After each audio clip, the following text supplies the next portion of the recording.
Perkenalkan, saya Muhammad Chandra Dipura dari Prodi Agribisnis. Saya akan mengulas sedikit mengenai makalah yang telah saya buat. Saya di sini akan mengulas sedikit tentang makalah yang saya buat yang berjudul Peluang serta Dampak COVID-19 terhadap sektor pertanian. Puji syukur kita panjatkan kehadirat Allah Subhanahu wa Ta'ala, karena dengan nikmat dan karunia-Nya, makalah yang berjudul Peluang dan Dampak COVID-19 terhadap sektor pertanian ini disusun untuk memenuhi salah satu tugas mata kuliah Bahasa Indonesia. Dalam makalah ini juga penulis sedikit menguraikan tentang COVID-19 yang sedang mewabah saat ini serta peluang dan dampak dari virus tersebut terhadap sektor pertanian, khususnya di Indonesia. Dalam kesempatan ini juga penulis ucapkan terima kasih kepada Bapak Denny Chandra selaku dosen mata kuliah Bahasa Indonesia yang telah memberikan materi sehingga makalah ini bisa penulis selesaikan, dan juga rekan-rekan semua yang telah banyak membantu dalam penulisan makalah ini. Saya menyadari bahwa makalah ini masih jauh dari sempurna dan perlu pendalaman yang lebih lanjut.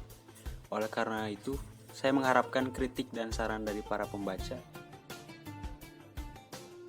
Mengingat pentingnya sektor pertanian yang menjadi kebutuhan dasar umat manusia, dan sektor pertanian ini tidak bisa dianggap remeh karena menjadi kebutuhan prioritas dalam menghadapi penyebaran COVID-19 di Indonesia.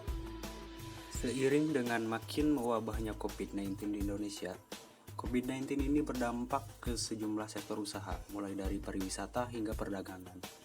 Namun tidak dengan sektor pertanian, justru sektor pertanian menjadi pengaman dan memiliki peluang dalam menghadapi wabah COVID-19. Sektor pertanian ini memiliki nilai ekonomi yang dapat membuat Indonesia bertahan dari ancaman krisis global, termasuk krisis yang diakibatkan wabah corona saat ini.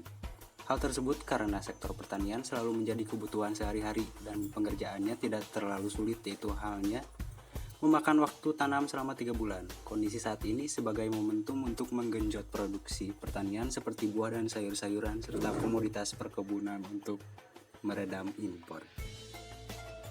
Apa itu COVID-19? COVID-19 adalah penyakit yang disebabkan oleh virus Severe Acute Respiratory Syndrome Coronavirus 2. COVID-19 dapat menyebabkan gangguan sistem pernapasan, mulai dari gejala yang ringan seperti flu hingga infeksi paru-paru, seperti pneumonia. Penyebarannya yang cepat membuat beberapa negara menerapkan kebijakan untuk memberlakukan lockdown untuk mencegah penyebaran virus corona di Indonesia. Pemerintah menerapkan kebijakan pembatasan sosial berskala besar untuk menekan penyebaran virus ini, sehingga hal ini berdampak kepada seluruh bidang usaha di Indonesia. Pada kesempatan kali ini, saya akan sedikit membahas mengenai pengertian COVID-19 serta peluang dan dampak COVID-19 terhadap sektor pertanian. COVID-19 merupakan tipe virus yang umum menyerang saluran pernafasan, tetapi strain COVID-19 memiliki morbiditas dan mortalitas yang lebih tinggi akibat adanya mutasi genetik dan kemungkinan transmisi interspesies. Virus ini sama seperti MERS atau SARS, mematikan karena menyerang paru-paru dan menimbulkan acute respiratory distress syndrome yang membahayakan nyawa penderita sehingga memerlukan ventilator untuk bertahan hidup, kata Richard yang juga Head of Master in Biomanagement.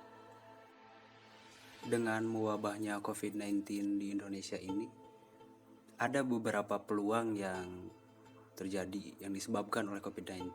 Yang pertama adalah sektor pertanian sebagai sektor pengaman di saat pandemik, sehingga harus dijadikan peluang yang besar oleh para petani untuk terus menjadi pahlawan bagi bangsa ini, dengan tetap melaksanakan produksi sesuai standar operasional prosedur atau SOP, terutama dalam melakukan usaha tani komoditas-komoditas sesuai anjuran Kementerian Pertanian, yaitu padi, jagung, kedelai, daging sapi, daging ayam, telur, bawang merah, cabai merah, dan produk olahan lainnya, sehingga senantiasa dapat memenuhi kebutuhan masyarakat Indonesia.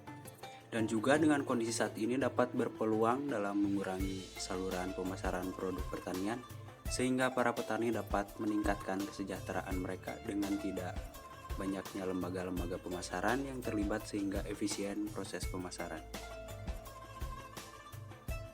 Di balik peluang yang ditimbulkan dari COVID-19, ternyata ada juga dampak negatif yang ditimbulkan oleh COVID-19 ini. Yang pertama adalah harga pasar dan pertanian. Ketika melihat meningkatnya tingkat kepedulian, mengurangi perjalanan, menghindari keramaian, penutupan, dan praktik perlindungan lainnya untuk memperlambat penyebaran COVID-19, konsumen akan membuat pilihan sulit tentang makanan, makan jauh dari rumah, dan tidak normalnya pengeluaran. Tentu situasi ini akan menciptakan pasar dan transaksi tidak normal, sehingga akan mempengaruhi stabilitas supply dan demand barang dan jasa, serta harga yang dimungkinkan meningkat.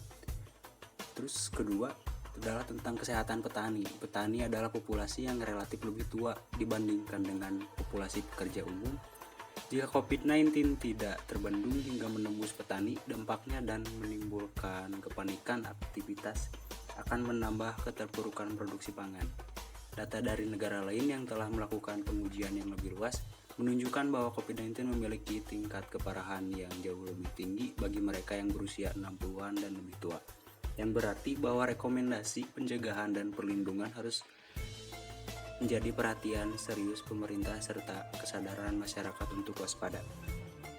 Jadi, dengan mewabahnya COVID-19 ini, banyak peluang yang terjadi pada sektor pertanian. Apabila kita teliti dalam membaca pasar, situasi mewabahnya COVID-19 ini bisa menjadi strategi pemasaran dengan meningkatkan harga jual sehingga keuntungan pun bisa menjadi lebih besar. Dengan meningkatkan harga jual pada masa pandemi ini, tidak akan mempengaruhi minat konsumen karena berkurangnya pasokan pangan di pasar. Di samping adanya peluang, di situ juga ada dampak yang terjadi dengan adanya masa pandemi ini. Sekian sedikit pembahasan mengenai makalah yang telah saya buat. Semoga bermanfaat bagi para penonton. Wassalamualaikum warahmatullahi wabarakatuh.